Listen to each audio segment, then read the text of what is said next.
Have you ever seen a ghost? Depends on... Yeah, kind of.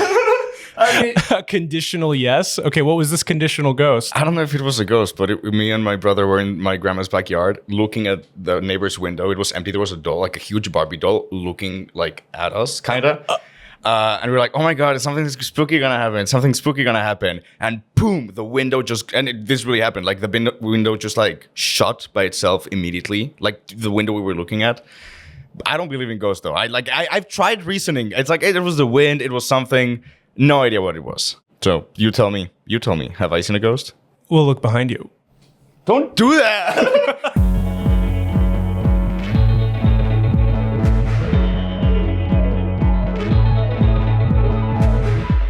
Want to give a quick trigger warning. This book talks about things like rape, sexual assault, other forms of horrendous violence. We don't really get too deep into those topics in today's episode, but we do mention them, so just wanted to make you aware of that.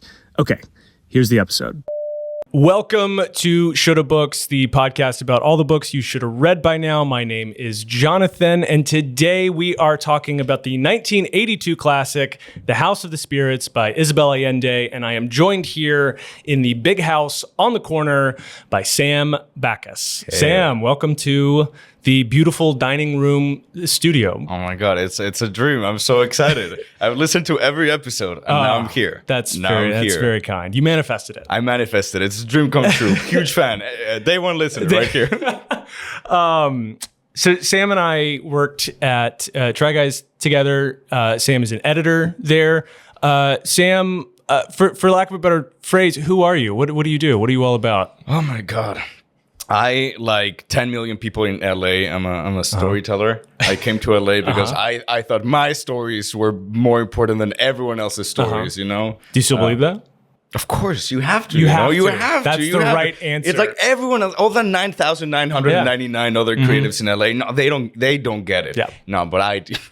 No, I'm someone who truly, I live by stories. My religion is stories, books, movies, whatever. I love watching them. I love making them. That I moved to LA genuinely just to like get the opportunity to maybe participate in the world of storytelling. I moved from Mexico, you know, Latin America, right here represent La Casa de los Espíritus, you know. And I'm glad you pronounced the actual title, the original Spanish title, because I certainly... Go for it. I'm ready. I'm so excited. Oh my God. Wow. 5 episodes in, already canceled. Yeah. No, I'm giving you the Spanish pass. Okay. Yeah. La Casa de los Espíritus. All right. That was decent. Okay. Yeah. All right. Hey, you know what? I will take decent. Hell yeah. But speaking of decent, actually, that's a bad segue because I actually really enjoyed this book. It was better than decent for me. You told me about this book. Did I? You did. You weren't the first person to tell me about this book, but you. I was like, was I? Damn. No. I had heard of it before, but you did talk about it, and I remember you saying that you really liked it. When did you read this book? How did it come into your life? So basically, 2020, I told you this before we started shooting. 2024, I read 34 books. Yes. And over half of those were books written by American authors. And I was like, you know, I want to have other perspectives. You know, I want to like broaden my mind. And I wanted to start with Latin American books because I'm from Mexico. I wanted to like read in my language, which growing up I almost never did because I wanted to improve my English. But now that I speak English all the time, I was like, you know, I want to get back to my roots. I actually was going to read 100 Years of Solitude. 1,000 years of 100, yeah. But it wasn't in Barnes & Noble. So I went with Isabel Allende's La Casa de los Espíritus. And I was just immediately immersed. I've read 2 more. She's my favorite author now. Okay. She's fantastic. Like, it's one of those books that like... And honestly, especially being from Latin America, I mean, this book is centered more around Chile. I'm from Mexico, different places, but like Latin America, it's very similar. We're like cousins, we're all family, and it's one of those books that you finish reading and you're like, oh my God, you changed. You really are. It's like you really feel. I don't know. I just love it. I 100% agree. Like I felt different after having read it, and it's interesting having brought up 100 Years of Solitude.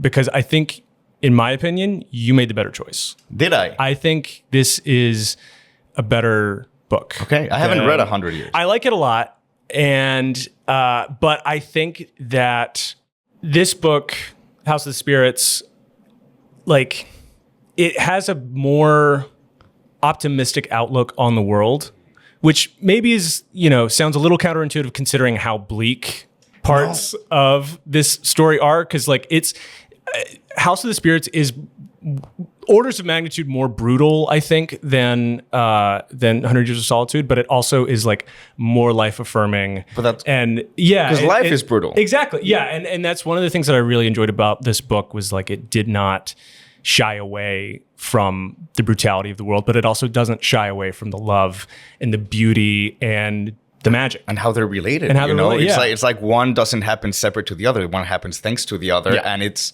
I feel like one of the main topics of this book is like love and memories and caring, and our humanity. And it's what we use against the fight. That's how we cope with it. That's how we get out of it. And it's like, it's what keeps us moving forward, And before we move any farther forward, I got to do the synopsis. Which means I got to do the synopsis voice, which I haven't done in a while. It's the first time doing it independently on the new channel, but just sit back. Here we go. Yeah, sit back, get yourself comfy. Here we go. Nope. You got this. Take two. Chronicling either 3 or 4 generations, depending on whether or not you count Clara's parents, The House of the Spirits by Isabel Allende tells the sweeping story of a Chilean family during the local and global upheavals of the early to mid 20th century. Clara del Valle, pronunciation? Clara del Valle. That's what I said, is born with the ability to predict the future and move small objects with her mind, but in a whimsical, magical realism way, not in like a superhero kind of way. Sorry. Clara? Yeah. Clara grows up to marry an absolutely despicable man named Esteban Trueba. Esteban Trueba?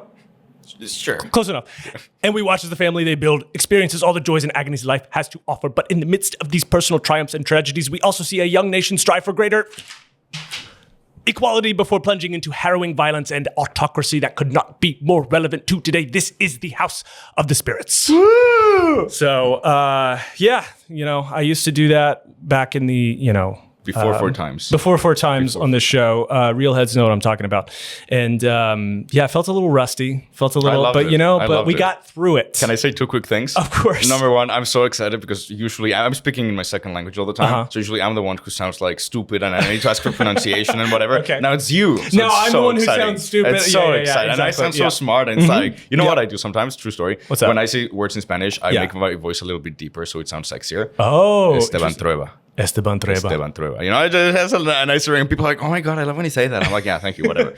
And also, technically, the book isn't set in Chile. You could think it is. We're going to get into, Oh, okay. They never say. It's never, and you know what? That is a fair point. Yeah, that is a fair point. I just want to call you out. It's. Don't mean to embarrass you in front of your audience. It's they've already stopped watching anyways. So, no, it is. It's never stated the country that they're in.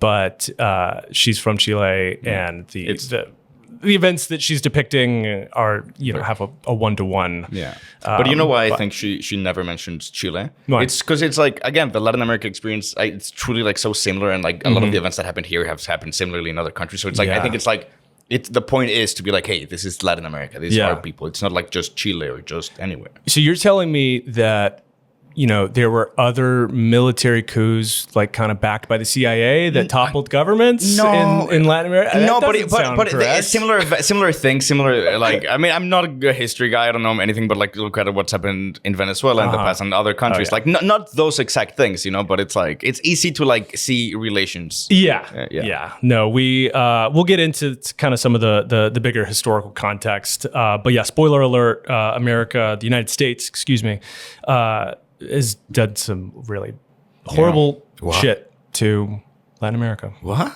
And you heard it here first, folks. No way. So when you first read this book, what were kind of some of your first initial takeaways?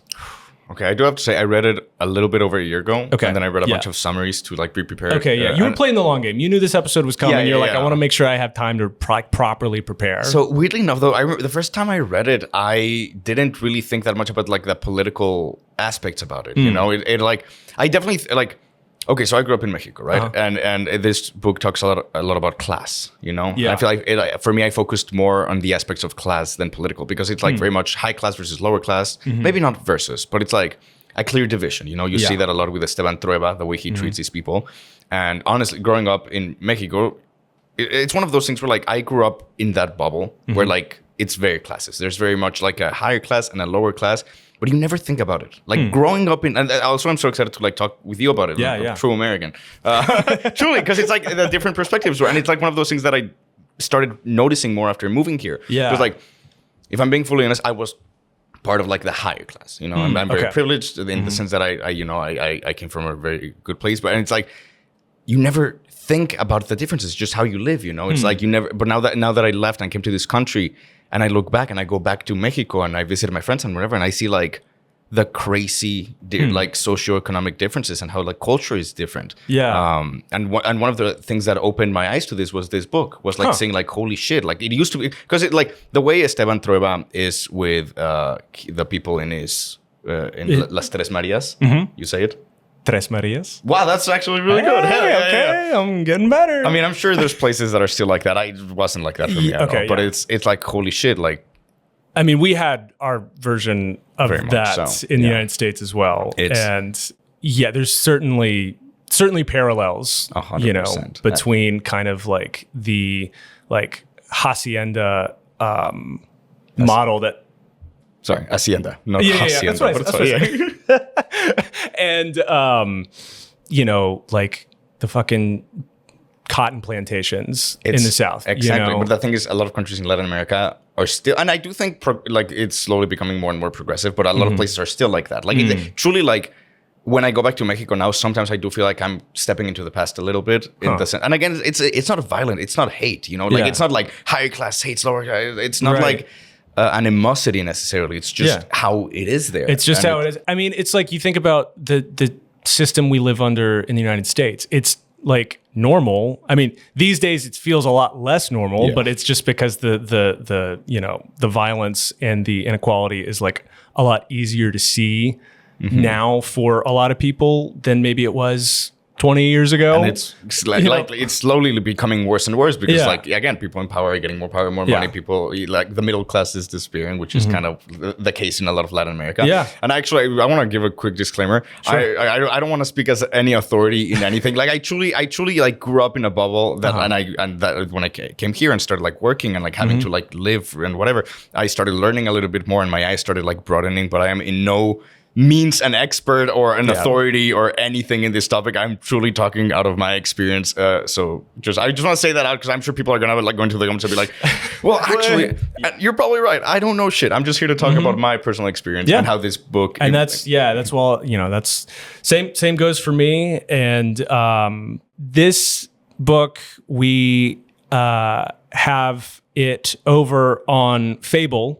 Yeah, the book club app. So, you know, shout out to everyone who read along on Fable. We had some great discussions over there, and I think people generally seemed to like this book. Yeah, I got on Fable. Yeah, I saw that stuff. Yeah. And you know, I think people like had some. I think the biggest caveat was like just how brutal some of the passages in this were, which honestly like took me by surprise too. Like there is like so much violence and like sexual assault and rape, and it's like presented in just a very kind of matter-of-fact way, which is how the whole book is presented in a very just, this is what happened. Especially because like you start the book and it's Esteban Trueba. Yeah. It's the protagonist, you know, like at first you're rooting for him. Yeah. And then he starts like becoming more and more fucked up. And you're like, and what I love about Isabel Allende is like, she never tells you how to feel. Yeah. She never, like, Esteban Trueba,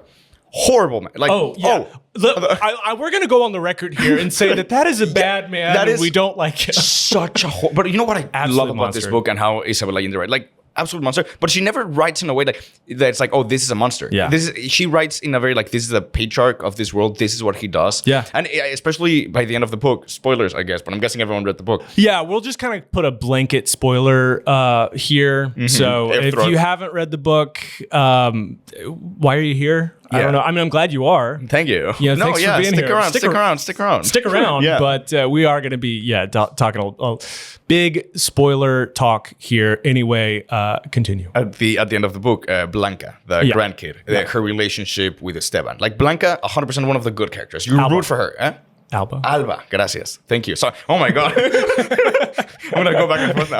Alba, the grandkid, one of our favorite characters. True, arguably the hero of the story, and she loves her granddad. Right. And her granddad's an asshole. So, I feel like a lot of in today's society, it's really easy to think about good and evil, good and bad. And it's like either you're good or you're bad. You're a good person or a bad person. If you're a bad person, you are on that side. But on this side, we're good people. And it's like this book is like with the worst. Esteban Trueba, the fucking worst person out there. Yeah. At the end, he still wants love and he still wants redemption. And this character that we loved loves her granddad, Esteban Trueba. And you reading the book, you're not thinking what's her name? Alba. You're not thinking like, Alba, you shouldn't love your granddad. You're kind of rooting for their relationship, even though you hate Esteban Trueba. Yeah. And I love that about Isabel Allende. Like, there's no good or bad guys. There's just people. Yeah, she does a really fascinating job of presenting characters without judging them, which is so hard to do, especially these days. And he does let's not mince words. Like Esteban Trueba. Yeah, pretty good. Esteban Trueba is a rapist. Yeah. And he he attempts murder. He just treats everyone in his life just absolutely terribly. But he in the last kind of years of his life does some very noble things. Yeah. And he does some things that really help some people. And it's I feel like you could almost ask the question. It's like, is that redemption? Which I would say no, but I don't think even the question of redemption comes into play, because it's again, redemption is a made up concept. It's he was an asshole and then he's doing good things. And it's good that by the end of it, he did good things. Who cares? Yeah. But the things that he does, whether they redeem him or not, don't change the consequences of what he did. Yeah, because I don't think he should be forgiven. Yeah, but it still should be, the fact that he got her granddaughter. He does good things by the end of it, and it's again, it's not good or bad. It's he's a human being that did horrible shit and then did good shit.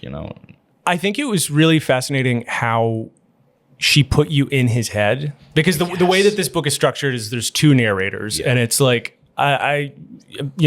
this is an anti-math podcast, but if we want to say maybe about 2/3 of the narration is by someone else who we end up finding out is Alba, and then the other third is Esteban. And so we get to hear his inner monologue, and it's chilling at times. Yeah. But I think that that is the point of just showing you this is how this guy thinks, because this is how the society has taught him to think. And it's it's truly again, also something that she does greatly. It's every character are truly living within their truth. You understand why Esteban Trueba thinks the way he does, because it's he in his mind is he built this empire with his own hands. He works hard. He deserves what he has, which is what every man in power thinks. Of course, they have. And I have so many thoughts on that, because he has this myth that he tells himself that he is this self-made man. Yes, but he inherited the property. Yes, and oh my God, again, coming from Mexico, that's something that happens all the time. It's the fucking privilege that people are so blind to. It's because both sides of the coin are true. Yeah, he built something that no one else could have built. He had to work for it, but he had a massive head start. Yeah, and also he's not the one doing the labor. He's not doing the labor. Directing the labor. He's directing the labor because he literally has the power, because he lives in a society that gives him so much power. Yeah. And he has the arrogance to think he's a self-made man and he deserves everything he has. This book, it was written in 1982, but it just it feels like it was written yesterday. It's so relevant in so many ways, and it's because some shit fucking hasn't changed, Yeah. But there was one quote in particular that I really liked, page 75 of my version at least. Trueba.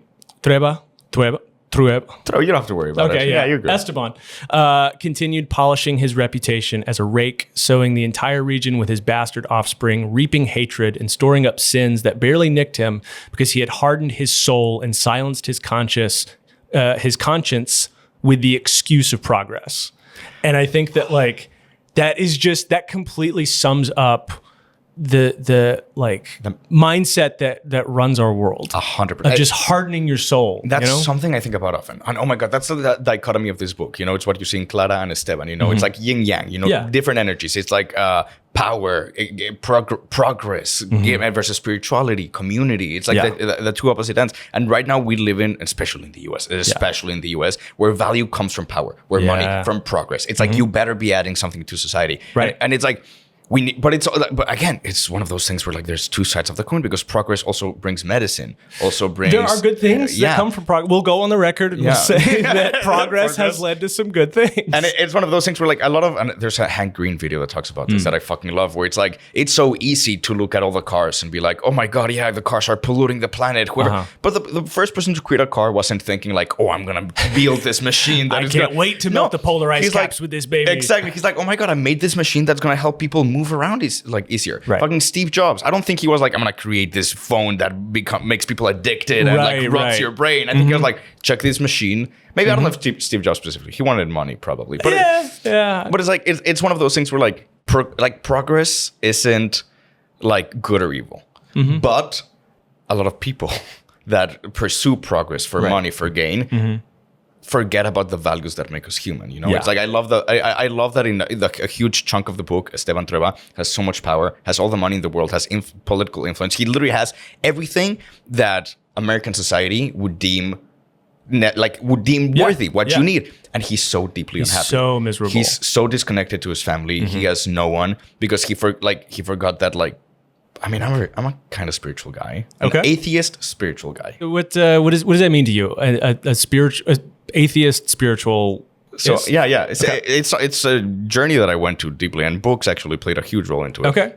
So I grew up again truly privileged. Like I'm not gonna shout. Like I grew up in a bubble, absolutely in a bubble of privilege. I truly like didn't go through anything major growing up. Like my biggest issue was that the girl that liked me didn't like me. Like truly that was the peak of the worst things that happened to me. And then COVID happened, and for many reasons, I like a lot of like the structure that my life was built upon got like destroyed. And I had to like move to the US and like start building a life for myself and like working, and like this bubble of privilege and everything burst. And I was an atheist this whole time to the point where like, and I don't think like this anymore, but like I was such an atheist where like I saw people of faith and I was like, how could you, like, it's like, how can you think that? Like, how can you think that? I truly like was like, I don't want to say like stupid, but that's what I thought. You felt an antagonism towards people because I was like, it's like there's science. How could you think that God is real? And then my bubble burst, and I started living in the real world, and I started dealing with the fact that I needed to find meaning in life. I honestly, I had a mushroom trip, a really fucking high mushroom trip that fucking destroyed me, and I came out of it. And do you know what nihilism is? Yeah. Nihilism for the audience is like the belief that nothing matters. Sure. After that, I had a mushroom trip. I was like, I'm an atheist, therefore nothing fucking matters. There's no meaning to anything. And it was for the longest time. I was just like so empty. I wasn't depressed, but I wasn't happy. I was just like nothing fucking matters. Just numb. And I realized that like I needed to find meaning, but I couldn't find meaning outside of my atheism. So I started reading. That's like the year of my life where I read a fuck ton of books, and I started reading book about religious books, atheist books, all kinds of books, like trying to find meaning. And I reached a point in my life. I actually kind of reached. Do you know what absurdism? Yeah. Well, I think I reached that conclusion without knowing what it was. Where like for me, meaning wasn't like it was people, it was art. Yeah. Like I truly found spirituality through like if I go to the movies and watch have you seen Hamlet? I have seen. Yeah, honestly, that felt like a spiritual experience. That feeling, which I also a magical realism book, which is my favorite genre. But it's like I go to the movies and I watch a movie, and like that feeling. I don't need there to be a God for that feeling to be true. For that love, it's like Hamlet is like a movie about love and grief and like art, the power of art to like share feelings to people that you don't even know. And I fucking love Hamlet. Can we talk about Hamlet? I wish we could. That's kind of where my spiritualism landed, where it's like, that's why when I read like Hasta los Espíritus, someone that's an atheist, it'd be easy for me to like think like Esteban Trueba, to be like, oh, what matters is money, gain, power, safety, because again, money does bring safety, right? But the more I've read, the more I've grown, the more I've lived, it's like I've realized that the values in life are family, are caring about the people around you, are you know, feeling like you're connected to a bigger world. And it's something that clearly Esteban Trueba forgets in this book. He cares so much about gaining power to impress. What's the name of the first? Rosa. Rosa. Yeah. Thank you very much. It's like to impress Rosa. Like he has this need to like power, thinking that like, and that's what people, once you think power gives you the answers you need, power and money, that's a never ending pit. You know, you never have enough and you want more. Yeah. And he never realizes. He never realizes it. Yeah. Well, let's shift away from Esteban and let's talk about the person who's probably like the heart of this story. Clara. Yeah. I loved her character. Like she's just like and on one hand is like she just kind of like glides through life unbothered, which like could be annoying, but like when she does like take action, she takes action. She's decisive. She's decisive. And it's because she has like a complete detachment from the material, the complete opposite to that. You know, she's truly spiritual. She's like, oh, what I need in life is my family. I have that. Yeah. Like she's connecting with the spirit. She's just living her life, and she doesn't have to make choices unless she has to make choices. And when she makes a choice, she fucking sticks to it. She sticks to it. Yeah. Like when she decides, like she's not going to speak for years. Yeah, and she just doesn't speak for years. And then, I mean, what's so great about this book is the way that things get repeated. Yeah. Throughout the years, and so like when she's a kid, after she witnesses the truly disgusting scene of her sister's body getting defiled, and getting defiled during the autopsy, she doesn't speak for like 9 years or something like that. Trauma. But then later, like after Esteban like attacks her, hits her, she just decides she's never going to speak to him, and she doesn't for like decades. Silence as a sign of protest, you know. It's like that. It's like because it's like again, that's the power that she has. You know, especially when she's a child. When Esteban hits her daughter,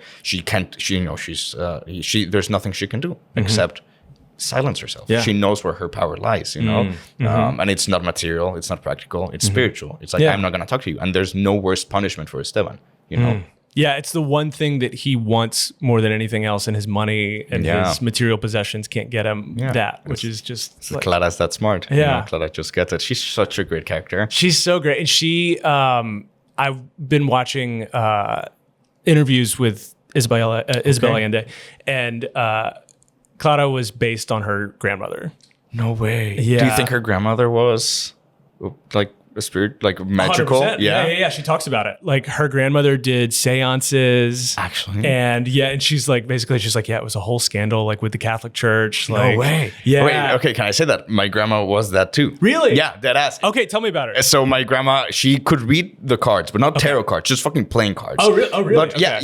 I mean, not to get too deep into my family's life, but like she saved like a friend's life because she saw she had cancer, but she would only see messed up shit, so she stopped. She'd only see the bad stuff. But she still had like the power. And truly, again, I'm an atheist. I cannot explain this. I can just say that this is like what happened. This is truly for multiple sources that I trust, like my father, my uncles. They're like, my dad's also an atheist, and he's like, no, but she could do that. She knew that my mom was pregnant with me before my mom knew she would. Like one day, my mom walked into her house, and my grandma, she goes like, hey, you're pregnant, and my mom goes like, no, I'm not. And my grandma was like, yeah, you are. My grandma was like, no, I'm not. Yeah. Turns out she was pregnant with me. Whoa. Yeah. So you could say I'm a magical baby. You're a magical baby? You can. You don't have to, but you should. I probably won't. Yeah, okay. I probably won't. But let us know in the comments. Let us know. This sounds magical baby. Please don't. Yeah. Please don't. So what role did spirituality kind of play in your upbringing? So none. Okay. So I was raised Jewish, but like heavy on the ish, you know. Especially when people think like, Mexican and Jewish, which is very weird. I don't assume naturally that I was like Jewish. I mean, I did get bar mitzvah and everything, but early on I was like, I don't believe in God. I went to like a very like atheist school. I was never taught religion. I never went to. I actually went to church for the first time last year, to Christian church. Yeah. Okay. Because I wanted to see what it was like. And I was so. What flavor did you check out? Yeah. What was it? It was interesting. There's a band, and they played some bangers, dude. They played some bangers. Like, hell yeah. Was it Mosaic? Christian.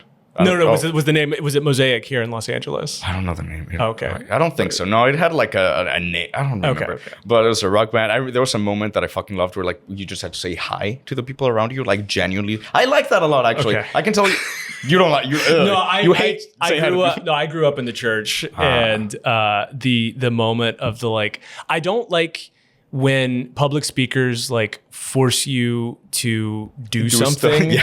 Like it feels like a violation of the social contract of like, no. I took time out of my busy day to sit my ass in this seat and for you to speak. Yeah. And you, like, I'm giving you my attention. Don't give me homework. Yeah. I don't have to do shit. Wait, okay, so what's your relationship with spirituality and growing up and stuff? Yeah, I've talked about it a little bit on here.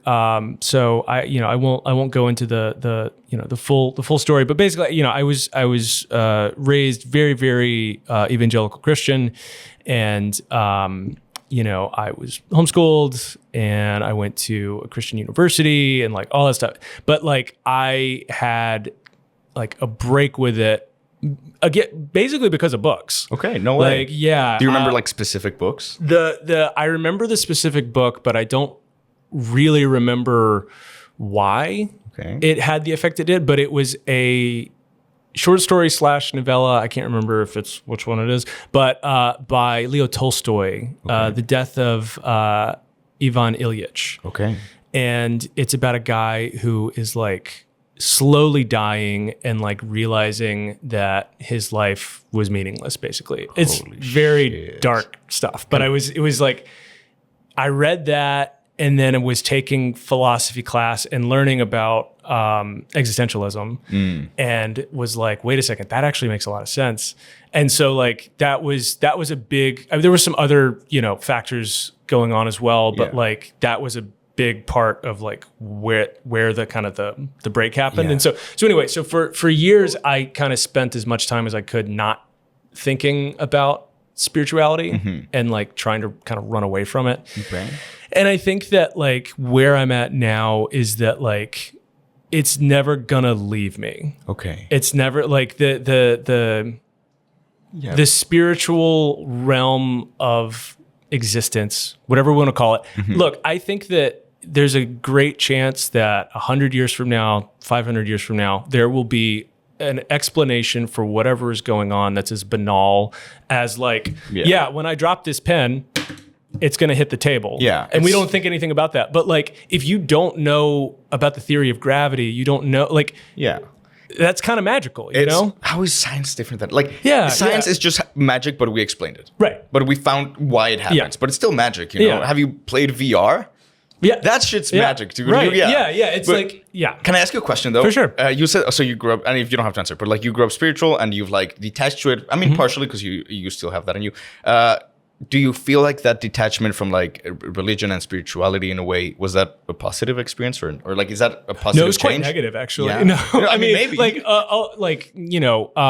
now it feels good now, but like it led to like a years of like pretty extreme depression and like, which led to, various coping mechanisms to deal with that depression. So like, it was, like, I think that if I had kind of stayed on that track, like, the material realm of my life would have probably been better, because like there's a whole kind of like infrastructure if you're born into that world, and like everyone's kind of like helping, like, oh, you need a job, I'll hook you up or whatever. Like, dude, I come from the Jewish community. Believe me, I get it, dude. And so like there is something that is like nice about that, but like I think, I would feel like I was living a lie. Yeah. And exactly. I just don't believe it, and I don't at this point don't think that's gonna happen. Fair. You know what happened to me, and Loki, and I'm sure your listeners we will get back to the House of the Spirits at some point. Sort of will. But you know what? We're kind of in it, right? We're kind of in the House of the Spirits. Spirituality, and we're in the house. There we go. Whoa.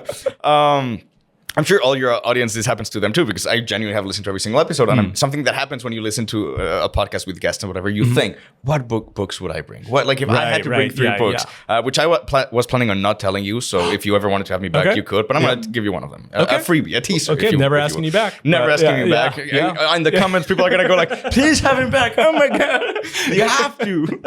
That's going to be my mom. That's just going to be my mom's going to be, please. But it's called Kite Runner. And it's that was the first book I ever read. You know, about it. It's for the people watching. It's in the stack of books. Books holding a mirror.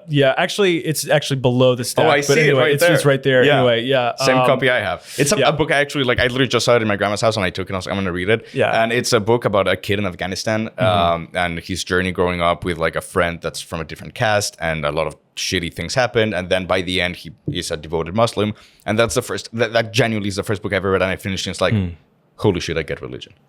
I get like why people need this. I get why like the feeling connected to something bigger and broader can bring peace and community and so many wonderful things. Again, like everything, religion has 2 sides, you know. There's like the commercial side. Thank you. Like, you know, like people want money, whatever, the guilt and whatever. But there's also a side of it that like truly brings community and faith and like meaning, dude. And it's like, you know, it can be the most beautiful thing. And that's like the first book I read that I was like, holy shit, spirit. Like there is something to being spiritual, to have a connection to something bigger than yourself, to like, to not trying to explain everything with science, but with poetry, you know? Getting back to this book. Totally, for sure. I thought that, you know, talking about like Clara, like I loved her character. I loved like, I think one of the biggest themes of this book, and it's even like the dedication at the beginning of this book, like she dedicates this book to her mother, her grandmother, and then like, let's see, it's the dedication is to my mother, my grandmother, and all the other extraordinary women of this story. And it's like, that's what this book is like really about. It's like, it's about the women and like how they look out for each other and how they love each other. I love having 2 guys talking about it. And that's exactly. That's, it's tough because in a way it truly is about, there's a lot of themes about femininity about it and like generational and about it that I do not feel qualified to talk about, but I find deeply interesting. You know what? We're going to talk about it. We're going to talk about it right now. But no, I mean, I do think that like, it's important for guys to like talk about that, you know, you're right. Yeah, you're absolutely right. You know, and I think that like, but with open ears and ready to listen to the comments and people's opinions. Yeah, exactly. And so, you know, I'm sure we're going to get nothing but wonderful, nice comments. Oh, I'm sure we will. And it's going to be, you know. You're saying it ironically, but I'm sure your audience is fantastic. My audience, I do really love my audience. Best audience in the world. Thank you all for being there. But yeah, I was really touched, like just seeing that, you know, and it's like, in a way I felt a pang of like jealousy, you know, in a way of just like seeing how like these women are there for each other in a way that like, at least my experience has been like, dudes were not as there for each other in the same way. Like reading this book just kind of like, in a way, just like made me want to be there for everyone in my life, kind of in the way that like these women are there for each other. And I feel that's genuinely something that our generation is getting way better at, like the guy-to-guy camaraderie. I honestly like remember one of the like I always say that I feel more at home here in LA than I ever did in Mexico. Okay, I also lived in Florida. I don't feel at home in Florida. Florida is weird. That's probably for the best. Yeah, it was Orlando. It's crazy. It's fucking. It all the stories are true, dude. They're all fucking true. But it's like I remember in Mexico, not everyone, but like the like patriarchal what's the word, like machismo is in Spanish, like the toxic masculinity, you really feel it more. You really feel it more. And I remember like thankfully I had a wonderful group of friends. It was 4 people that they're just my family, and like it was never like that for us, but like with the broader friend groups and whatever, like it was like very toxic. They would never have my back because that would be weak, that would be whatever. And thankfully again I did have like a wonderful group of friends, and not everyone was like that. And then I moved here and I met more wonderful guys, and I do think we're getting to a point in society where it's becoming more normalized for guys to like say I love you to you. I remember my friend Adrian, he like he's a newer friend. I met him in my later years of life, and he started saying "I love you" to me at one point. And I remember, like, I was like, what are you doing? Right, what are you right. doing? But it's like, and he did, and he wouldn't even care if I said it back. He was like, dude, I love you. And it's like, and I started saying I love you. And it's, you know what? It's one of those things I love saying I love you. Yeah. You know, genuinely what I love? Because I recently said I love you to one of my friends for the first time. And it's saying I love you to someone for the first time, and then be like, oh. Sometimes I say I love you too, and sometimes I don't. But it's not about that, because it's not. It's you just want them to know that, hey, you're someone that I care about, that I'm there for you, and I think that's wonderful. Yeah, and I think in LA, like some people, I have found like some people use it in a way that feels disingenuous, which I don't really like. Yeah, you know, if I'm being honest, I can sometimes be that, but I feel it's different. I feel like it's different. Yeah, like if I'm like living in a room or like a party, I'm like, hey, I love you guys. Yeah, maybe I'm just like throwing it out there, but like I think people know when I mean it. Yeah, maybe that's just a lie I tell myself, because here in LA is so performative. There's a lot, and I don't know about you, but in my mind, it's like I'm very aware. Like there's some relationships, they're not close to me, and I think it's mutual, where it's like very like performative.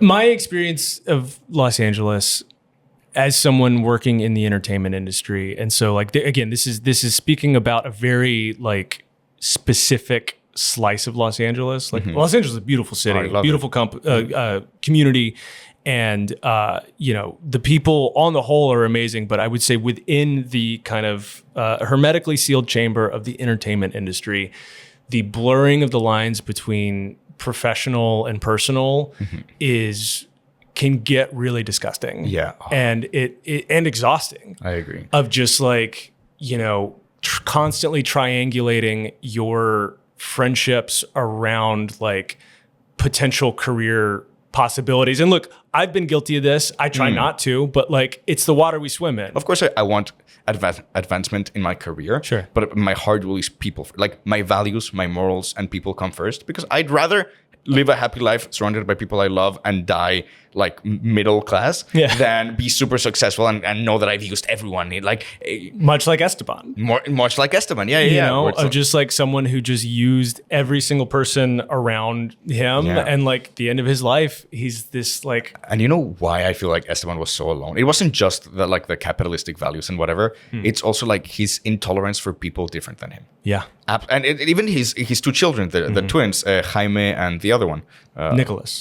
There we go. Hell yeah! It's like they like genuinely they weren't even that different to him. The main thing is they didn't want, like, their values weren't around capital. Yeah, they value different things. Yeah, but that's like the main thing. It's not that they were assholes or anything, but that was so unacceptable to Trueba that he distanced himself from them. And it's just that intolerance to like different ideas and different viewpoints, even though like they honestly weren't even like that drastic or anything. Yeah. I really liked the twins. Like Nicolas.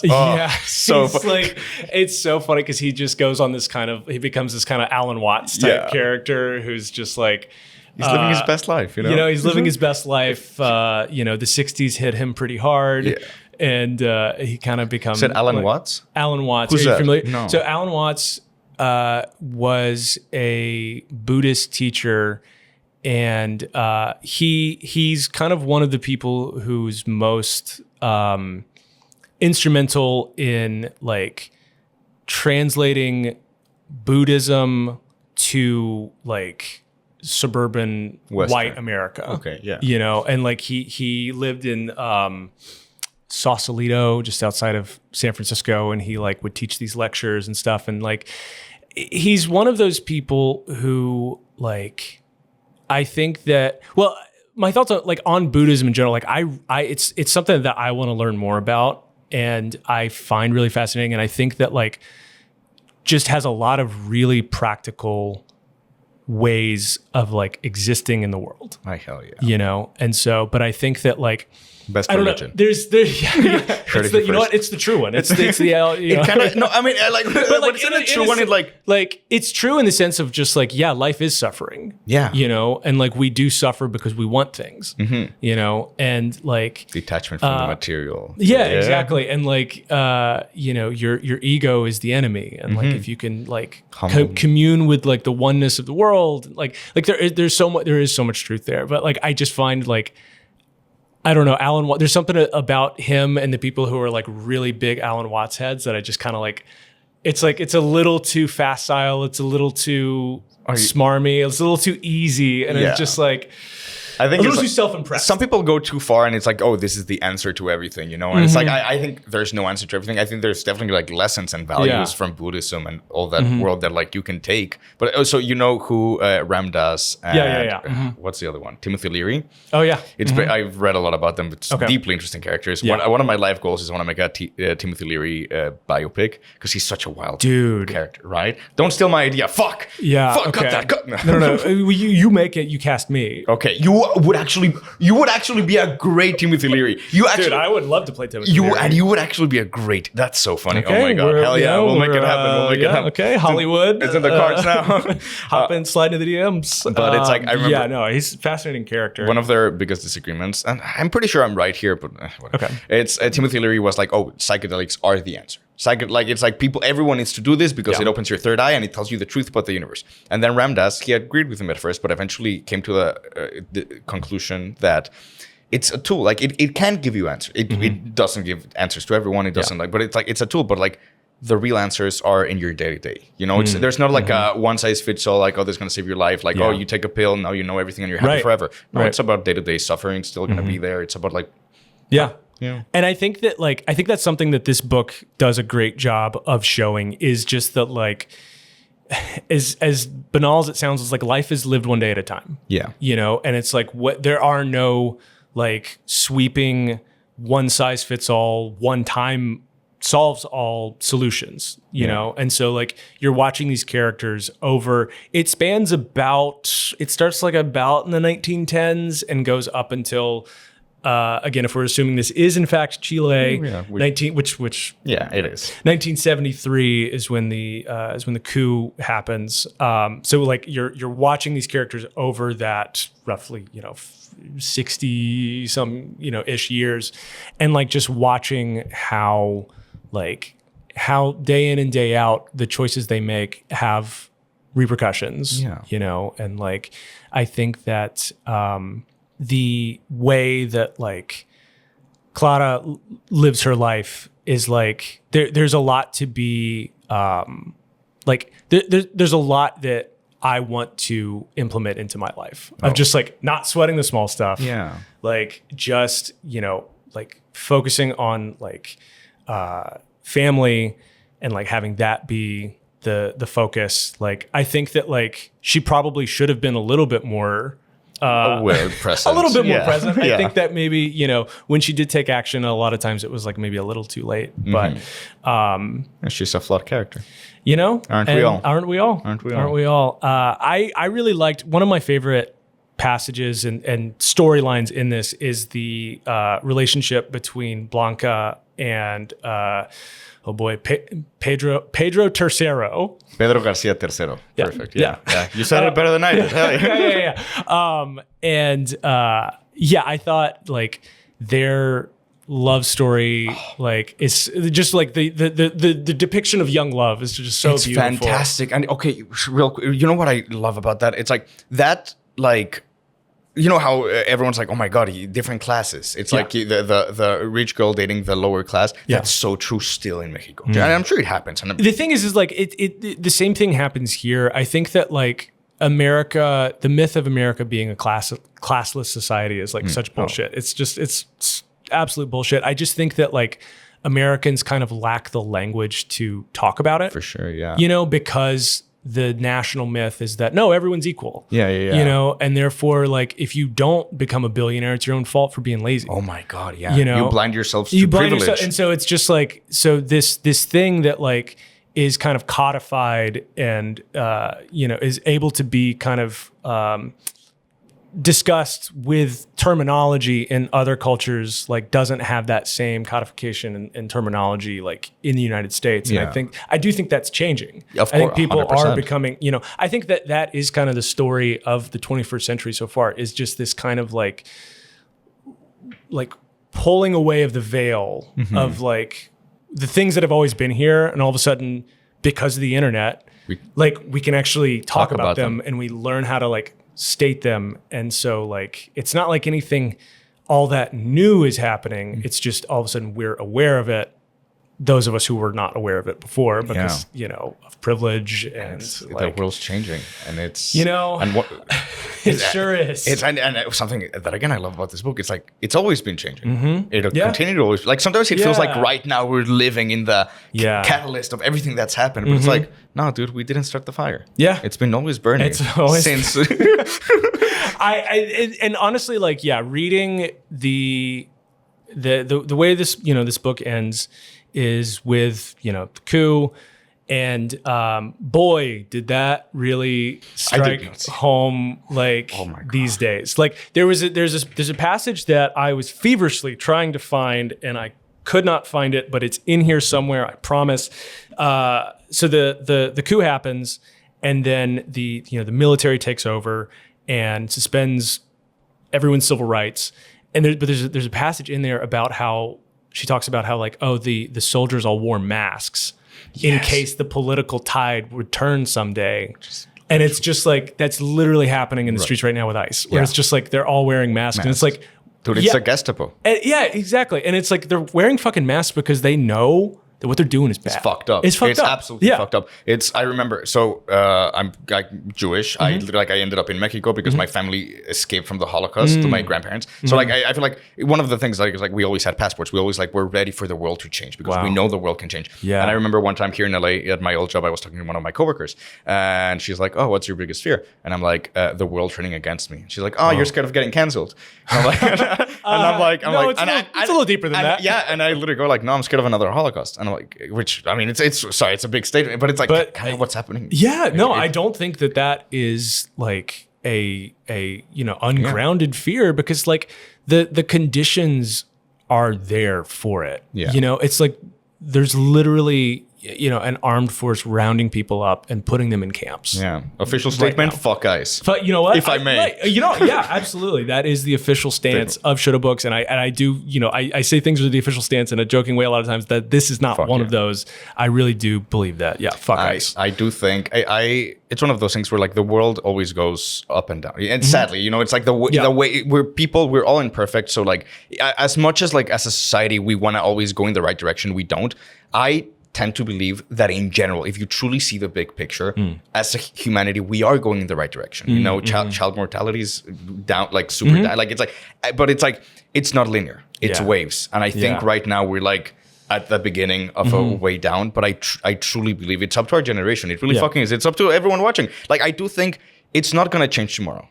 I mean, hopefully it will, but it'll take people talking and being active about it and doing things. But I do truly believe that eventually good things will come. And I feel like this book kind of shows, it starts the book and it's this, Esteban Trueba is a Republican, heavily very capitalist, very and he stands to his values as giving power. And eventually it becomes a shit show. And by the end of the book, it becomes a shit show, a major shit show. But it ends. It's like John Lennon's song, "Here Comes the Sun." It's it ends with that energy. It's shit fucking happened. Fucking happened. But there's a way out. There's a hope. Yeah, there's a hope. We learn. We keep moving forward. And literally the point of the book, it's that love and connection and people and community. That's the way out, The part that made me cry and that gets me a little choked up to even think about is the sequence where Alba has been captured by the police and she's being tortured and she is ready to give up. Yeah. She's ready to, she just wants to die at this point. And the spirit of her grandmother, Clara, shows up and says no, the point is to keep living, is to survive and to bear witness and to write it down. And then it becomes this oh my God, that's what the book is. Because now she's going to go take all of Clara's, I feel saying, I'm I feel like I'm doing something wrong pronouncing her name, but that is the way it's pronounced. So, you said it. But, when, the whole book, Clara has been journaling. Yeah. She's been writing these books that bear witness to life. And now Alba is going to take those books and tell the story. And so it's this beautiful like combination of like the past meeting the present and like, I found it so inspiring. How did you feel like with that passage? With like when basically the ghost of Clara shows up to talk to Alba. It's like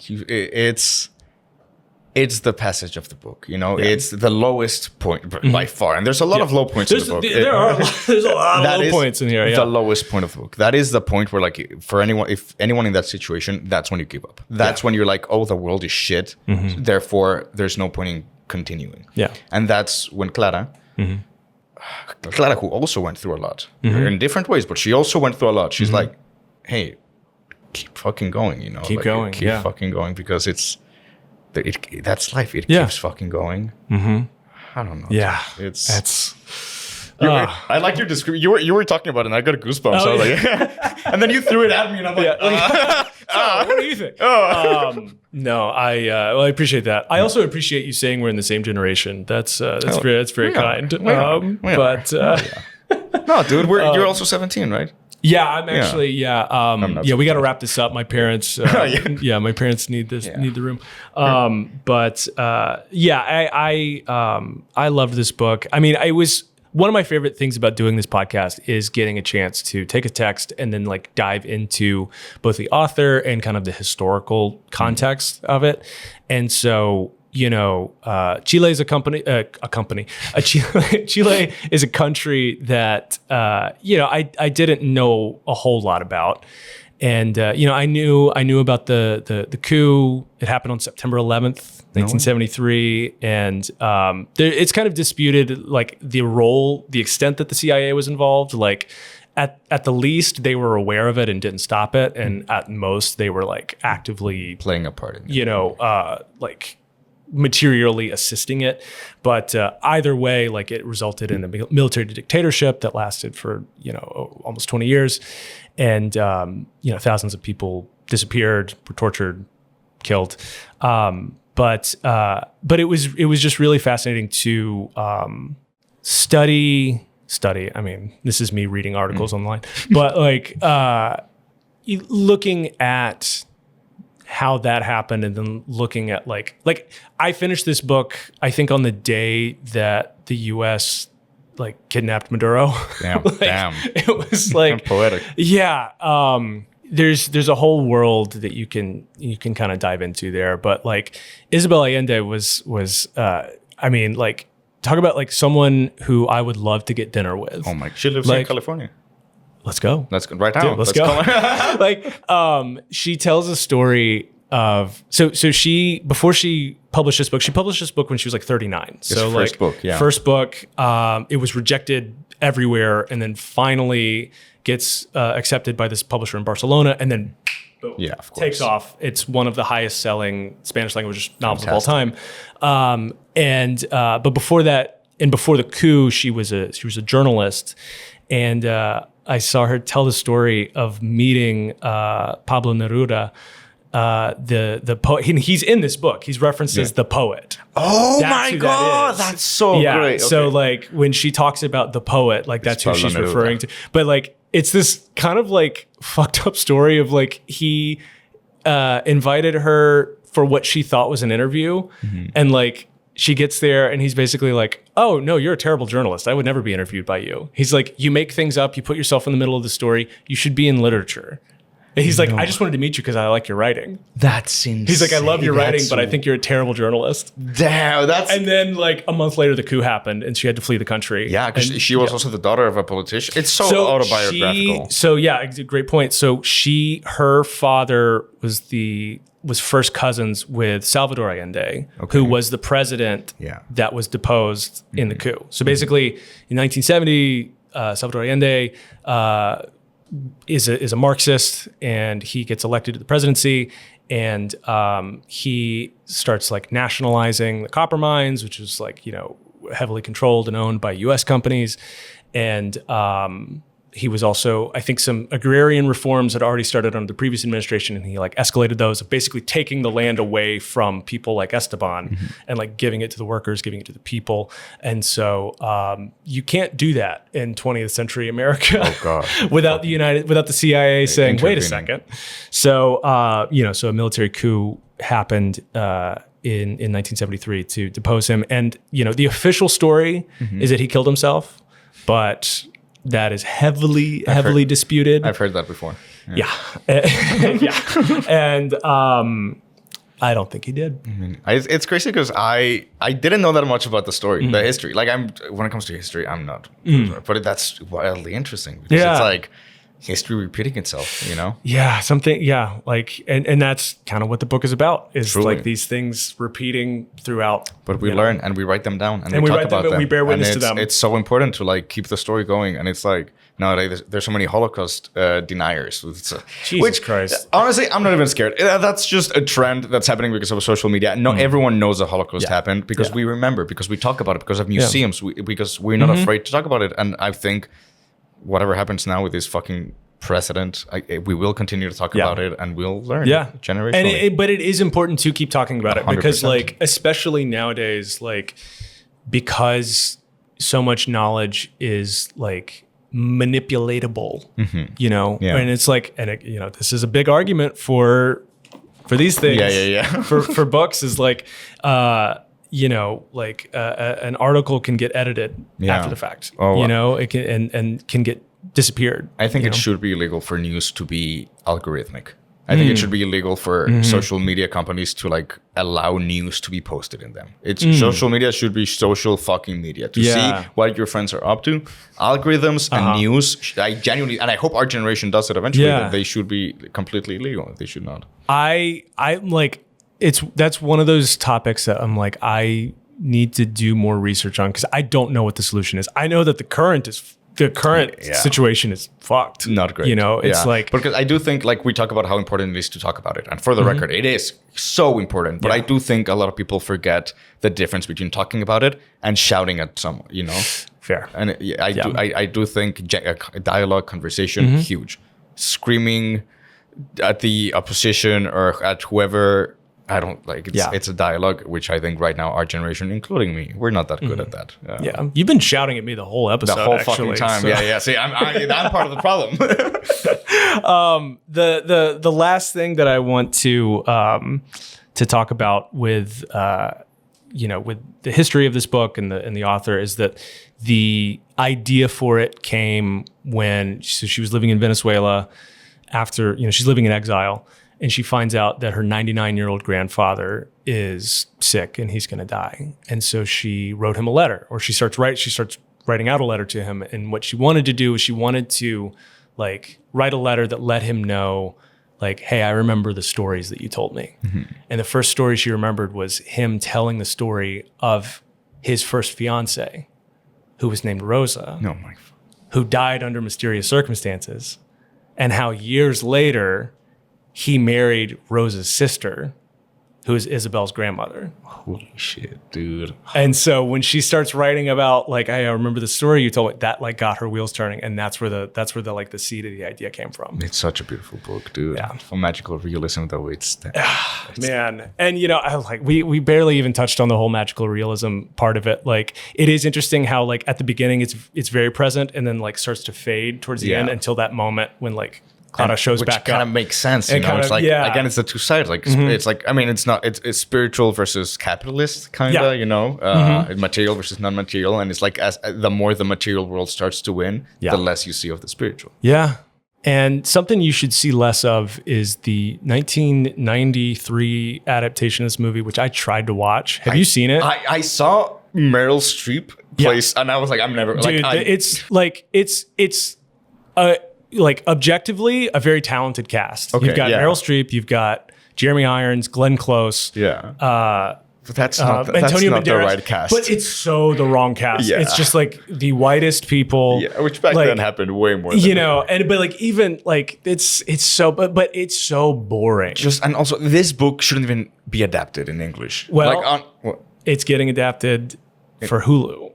but in Spanish. Hey, okay, I'm on board with that. I'm very intrigued. Is later TV this show? year? Actually, Yeah, later this year. Okay, There's going to be. Actually, I don't think it's Hulu. Actually, I think it's That's one of those. Who Amazon. cares? I think it's Amazon Prime. It's one of those. But it is. If I'm not mistaken, it's going to be in Spanish. It'd be fucked up if it weren't. So enjoy those subtitles, nerd.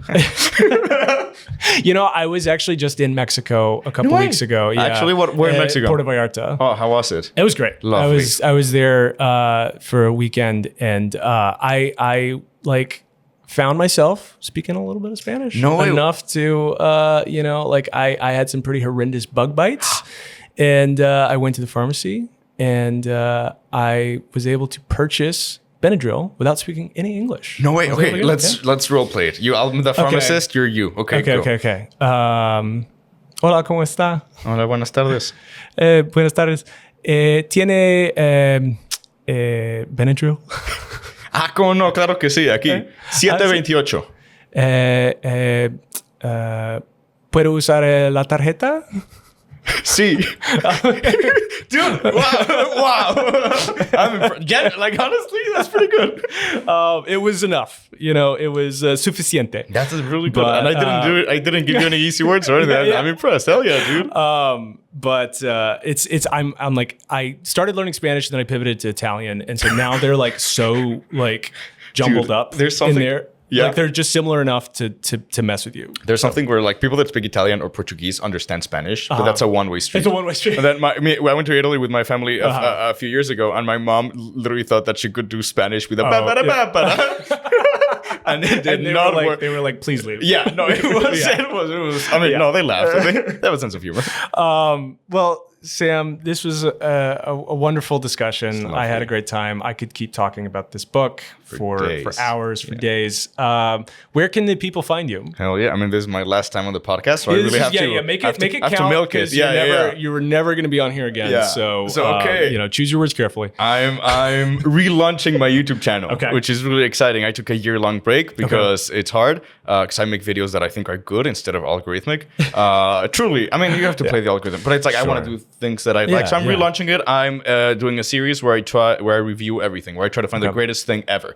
First episode's going to be AMC Stubs. Second episode's going to be Ducks. And we're going to keep going. The video's not going to be out when this podcast is out, but a few days later. So stay tuned. The name is either Schmoopy or The Schmoopy, but if you look it up, you can't find it. So Jonathan's going to put it in the description. It's going to be, Hell yeah. Yeah, I'll totally do that. I'd love to see, totally. I'd love to see you guys there. Thank you. Appreciate that. And if I can say my last parting words to the people watching, and because it's related to the book, it's like the main message I feel like I took from this book, where it's like sometimes like we can't change the world.